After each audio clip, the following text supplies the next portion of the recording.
नमस्कार दोस्तों, बहुत स्वागत है आपका किसान तक में। मैं हूं आपके साथ संध्या बेस्ट। बुलेटिन की शुरुआत करेंगे और आज खबरों में जिन पर चर्चा करेंगे, जिन खबरों को लेकर बातचीत करेंगे, सबसे पहले बातचीत करेंगे किसान आंदोलन से जुड़ी खबर का, क्योंकि पंजाब में लगातार किसानों का विरोध प्रदर्शन जारी है। बीजेपी उम्मीदवारों के द्वारा प्रदर्शन कर पाना मुश्किल होता जा रहा है, क्योंकि किसान लगातार उनका रास्ता रोक रहे हैं। वहीं दूसरी खबर का रुख करेंगे। जो दूसरी खबर है वो हरियाणा के पूर्व मुख्यमंत्री मनोहर लाल खट्टर से जुड़ी हुई है, जहां पर उन्होंने किसान आंदोलन से जुड़ी बड़ी बात कही है। वहीं किसान नेता सरवन सिंह पंढेर का भी एक बड़ा बयान सामने आया है और साथ ही बात करेंगे देश भर के मौसम को लेकर। तो दोस्तों, सबसे पहले बात करते हैं किसान आंदोलन से जुड़ी उस खबर का, जिसको लेकर इस वक्त लगातार हलचल पैदा हो रही है। किसानों ने प्रधानमंत्री नरेंद्र मोदी के पटियाला रैली में जा रहे हंसराज हंस के काफिले को घेरा, जहां पीएम मोदी ने 23 मई को पंजाब के पटियाला में चुनावी रैली की। आंदोलन कर रहे किसानों ने पीएम मोदी के विरोध का ऐलान किया था। किसान पटियाला में पीएम मोदी के विरोध के लिए पहुंचे थे। इस दौरान किसानों ने बीजेपी प्रत्याशी हंसराज हंस के काफिले को घेरा और विरोध प्रदर्शन किया। ये दिखाते हैं आपको रिपोर्ट।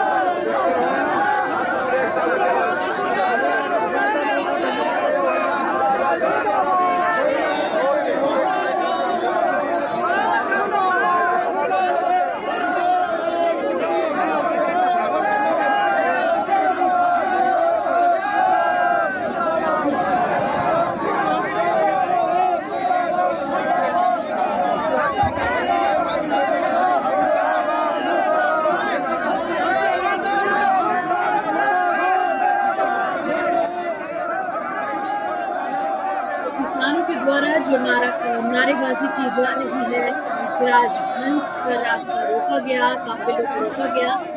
देख सकते हैं कि किसानों की नाराजगी, किसानों का गुस्सा साफ तौर पर नजर आ रहा है। पहली बार नहीं है जब हंसराज हंस का किसानों ने रास्ता रोका हो। पहले भी 2 बार उनका रास्ता रोक चुके हैं किसान, और लगातार उन्होंने भी ये कहा था कि आखिर किसान क्यों मेरे पीछे खड़े हुए हैं, एक बयान में। जिसके बाद आप देख सकते हैं कि जब वो प्रधानमंत्री नरेंद्र मोदी की रैली के लिए निकल रहे थे, उस दौरान किसानों ने पूरी तरीके से जाम कर दिया और भारी तादाद में किसान पहुंचे, जमकर नारेबाजी की, रास्ते को रोका गया। ये तस्वीरें आपके सामने हैं।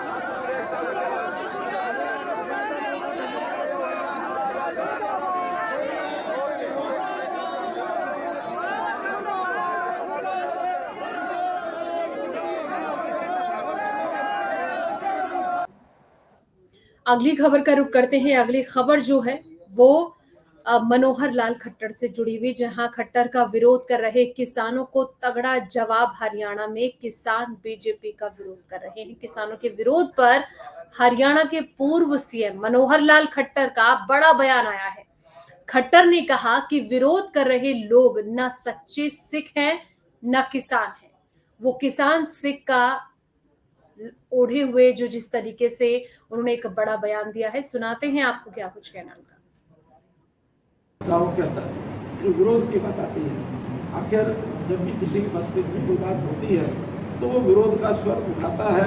उठाने की मर्यादा है, एक सीमा है। लेकिन जिस प्रकार से कर चुके हैं जिन लोगों ने की, 10, 20, 25, 50, 100 लोग इकट्ठे होते हैं, लेकिन वो 25-50 लोग किसान का लबादा उड़ते हैं, सिख का लबादा उड़ते हैं। न वो सच्चे सिख हैं, न वो शुद्ध रूप से किसान हैं। मैं उसकी निंदा करता हूँ। और सवाल ये किया जाता है, जो पूछते हैं कि आखिर हमको दिल्ली जाने से क्यों रोका है, उनका प्रश्न होता है। हम कहते हैं पिछली बार तो हमने नहीं रोका था, हमने दिल्ली बॉर्डर तक जाने दिया था। इन्होंने दिल्ली में घुसपैठ करके क्या कुछ किया, ये आपको पता, हमको पता। लाल किला के ऊपर एक प्रकार से जैसे दुश्मन की चढ़ाई होती है, इस प्रकार की चढ़ाई की। लोकतंत्र का अपमान है हमारे लिए। लाल किला भी यानी प्रधानमंत्री जहाँ से 15 अगस्त का झंडा फहराते हैं, उतना ही महत्वपूर्ण है जितना किसी के और के लिए आस्था का एक स्थान होता है। अगर हमारे लिए मंदिर, गुरुद्वारे ये पवित्र हैं, इनके प्रति सम्मान का भाव है, चाहे वो चर्च हो, चाहे वो मस्जिद हो, हर किसी के लिए अपना अपना एक आराध्य देवता का स्थान होता है, उसके लिए पवित्र होता है। देश की जनता के लिए ऐसा ही हमारा लाल किला है, ऐसा ही हमारा इंडिया गेट है, ऐसा ही हमारा अन्य जो इस श्रद्धा के स्थान पर जिनका स्थान है वो सारे स्थान ऐसे हैं। ये तो प्रधानमंत्री जी की मैं समझता हूँ सूझबूझ और उनकी सहनशीलता कि उस दिन बड़े प्रेम से प्यार से जो लोग ऊपर चढ़ गए थे, ये मानकर कि अपने समाज के लोग हैं, माथा बिगड़ा है, थोड़ा ठीक हो सकते हैं, समझाएंगे बुझाएंगे, उनको वापस उतार दें। वरना कोई भी दुर्घटना अगर होती तो ये बदनामी हमेशा हमेशा के लिए भारतीय जनता पार्टी की सिर पर रहती। जैसे ब्लू स्टार ऑपरेशन आज भी कांग्रेस के सिर के ऊपर एक धब्बा है, कलंक है। जैसे 1984 के दंगे कांग्रेस के ऊपर एक धब्बा है, कलंक है। तो इस प्रकार की घटनाएं देश में न हो, हमारा तो एक कदम रहता है। अगर इस प्रकार की घटना करने वाले दिल्ली वहाँ जाके कर सकते हैं तो आखिर हमें भी एडमिशन चलाना आता है। हम पंजाब के ऐसे किसान जो लबाता उड़े हुए हैं, कोई किसान नहीं है। किसानों को तो प्रधानमंत्री जी ने भी और हमने भी हरियाणा सरकार से इतनी सुविधाएं दी हैं। आज हरियाणा का किसान हमारे साथ है। अगर उनको हमने रोका तो इसलिए कि इस प्रकार की घटना फिर से दिल्ली जाके करते हैं उचित नहीं है। आने जाने के यातायात के साधन खुले हैं, बसों में जाओ, अपनी कारें लेके जाओ, रेलगाड़ी में जाओ, प्लेन में जाओ, लेकिन अब ट्रैक्टर के आगे हथियार बांध करके और एक हमला करने की जैसे मुद्रा होती है, इस प्रकार का एक प्रदर्शन करके जाएंगे तो कभी किसी को अलाउ नहीं किया जाएगा। ये लोकतंत्र का एक विरोधी स्टेप लेने वाले ही लोग हैं। ये ना किसान हैं, ना ये सिख हैं। कुछ सिख बंधु भी हमारे ये कहते हैं नहीं, सिखों को वहाँ नहीं जाने दिया। कुछ किसान कहते हैं हम किसानों को वहाँ नहीं जाने दिया। मेरा कहना है किसान के नाम से हमारे आदरणीय अन्नदाता है। सिख हमारी कौम का एक शिरमौर कौम है, इसका मैं सम्मान करता हूँ। हमने सिखों के कार्यक्रम पहले भी किए हैं और अभी भी आधे घंटे बाद एक बड़ा सिखों कार्यक्रम मेरा है। और आपकी जानकारी के लिए सिख भी दो तरह के होते हैं, केशधारी सिख, एक सहजधारी सिख। आपकी जानकारी है कि नहीं है? मैं केशधारी सिख तो नहीं हूँ, लेकिन मैं सहजधारी सिख हूँ। मैं सिख परंपरा को मानता हूँ। सिख परंपरा को मानने वाले को पता है कि सिख क्या होता है। खालसा पंथ की नींव गुरु गोबिंद सिंह जी ने सजाई तो उसका हेतु क्या है। इस प्रकार की शरारतें करने के लिए सिख कौम भी अलाउ नहीं करती है। तो शरारती तत्वों को हमेशा रोक के रखा जाएगा, कोई सहानुभूति नहीं बरती जाएगी।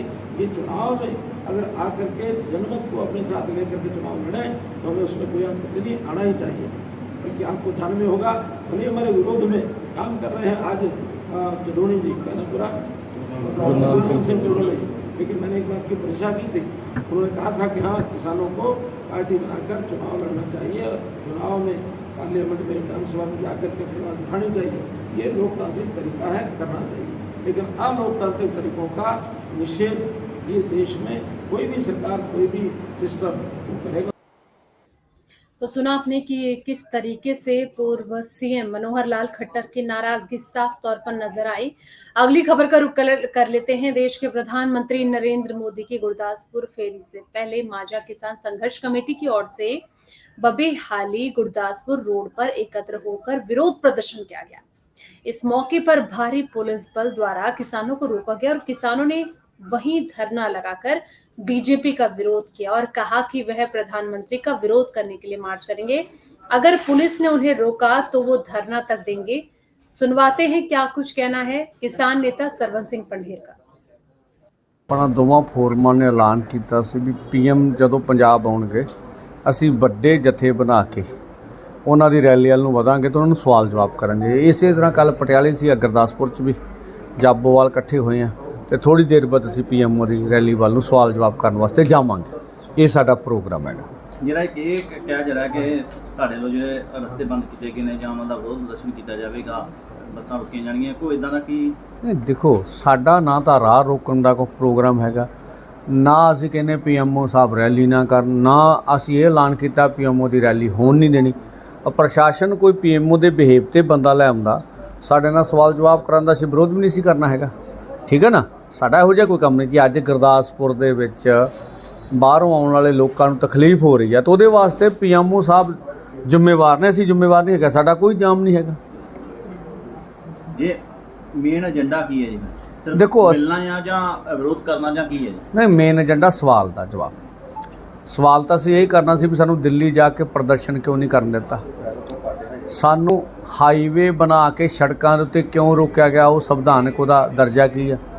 ਸਾਡੇ ਉੱਤੇ ਜ਼ਬਰ ਕਿਉਂ ਕੀਤਾ ਗਿਆ, ਅਰਧ ਸੈਨਿਕ ਫੋਰਸ ਕਿਉਂ ਲਾਈ ਗਈ, ਬੁਲਟ ਦੀਆਂ ਗੋਲੀਆਂ, ਚਾਹੇ SLR ਹੋਵੇ, ਚਾਹੇ 12 ਬੋਰ ਦੀ ਹੋਵੇ, ਚਾਹੇ ਰਬੜ ਦੀਆਂ ਗੋਲੀਆਂ ਹੋਣ, ਚਾਹੇ ਇਹ ਤੋਂ ਗਾਂਹ ਡਰੋਨ ਰਾਹੀਂ ਬੰਬਾਰਡਿੰਗ ਕਰਨੀ ਹੋਵੇ ਜਾਂ ਹੋਰ ਜ਼ਬਰ ਸਾਡੇ ਖਿਲਾਫ ਇਹ ਕਿਉਂ ਕੀਤਾ ਗਿਆ। ਸਾਡੇ 450 ਕਿਸਾਨ ਸ਼ਹੀਦ ਹੋਏ। ਸ਼ਹੀਦ ਸੁਭਕਰਨ ਸਿੰਘ ਦਾ ਕਸੂਰ ਕੀ ਸੀਗਾ, ਕਿਉਂ ਸ਼ਹੀਦ ਕੀਤਾ ਗਿਆ। ਲਖੀਮਪੁਰ ਖੀਰੀ ਦੇ ਦੋਸ਼ੀਆਂ ਨੂੰ ਸਜ਼ਾ ਦੇਣ ਦੀ ਬਜਾਏ ਟਿਕਟਾਂ ਦੇ ਕੇ ਕਿਉਂ ਨਵਾਜ ਦਿੱਤਾ ਗਿਆ। ਕਿਸਾਨਾਂ ਦਾ ਕਰਜ਼ਾ, ਮਜ਼ਦੂਰਾਂ ਦਾ ਕਰਜ਼ਾ ਕਿਉਂ ਨਹੀਂ ਮਾਫ ਹੋ ਸਕਦਾ। 14,57,000 ਕਾਰਪੋਰੇਟ ਘਰਾਣਿਆਂ ਦਾ 10 ਸਾਲਾਂ 'ਚ ਮੋਦੀ ਸਾਹਿਬ ਨੇ ਕਿਉਂ ਮਾਫ ਕਰ ਦਿੱਤਾ।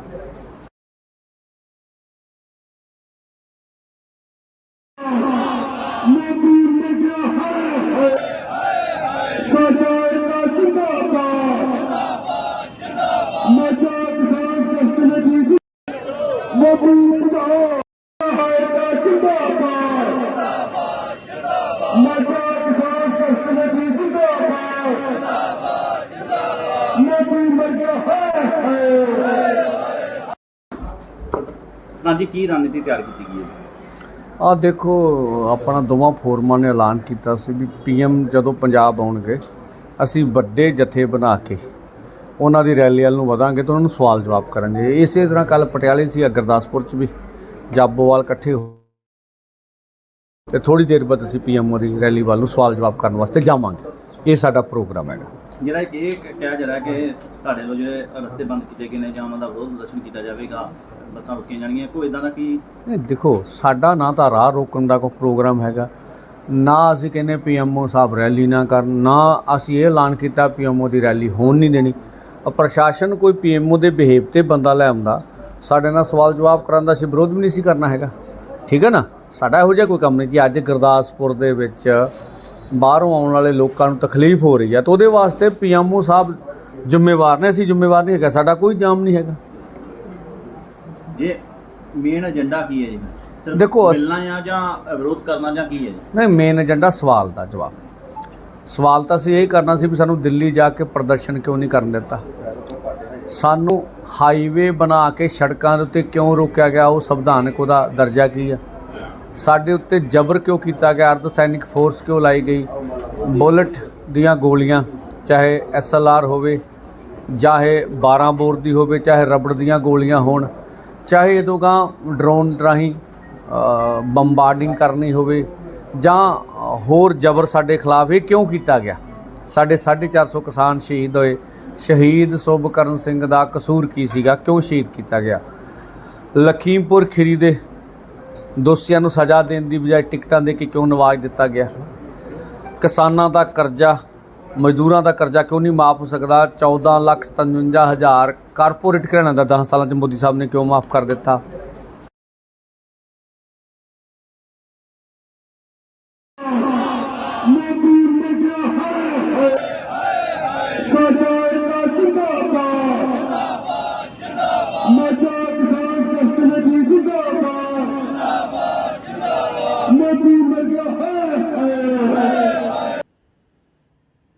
अगली खबर का रुख करते हैं। अगली खबर जो मिल रही है हिंगोली से, जहां आपको बता दें कि हिंगोली जिले के अलग अलग हिस्सों में पिछले 4 दिनों से लगातार बेमौसम बारिश हो रही है। तेज आंधी और बारिश से किसान और आम लोग काफी हैरान हैं। तेज आंधी के कारण किसी के सर से सर के ऊपर छत पर साया नहीं है, तो कहीं पर किसानों के लिए आफत बनकर बारिश बरस रही है। कुछ तस्वीरें आपको दिखाते हैं जहां पर किसानों की फसल को भारी नुकसान हुआ है। खास करके केले की फसल की अगर मैं बात करूं तो आप देख सकते हैं कि जो बारिश और ओलावृष्टि हुई थी उसने पूरी फसल चौपट कर रख दी है, जिससे कि किसान काफी ज्यादा परेशान है। एक तरफ देश भर में भीषण गर्मी का कहर है, वहीं महाराष्ट्र में इस वक्त कई जिलों में बारिश का दौर देखने को मिल रहा है और कुछ हद तक हालांकि लोगों को गर्मी से राहत मिल रही है, लेकिन किसानों के लिए बारिश आफत बनकर बरस रही है।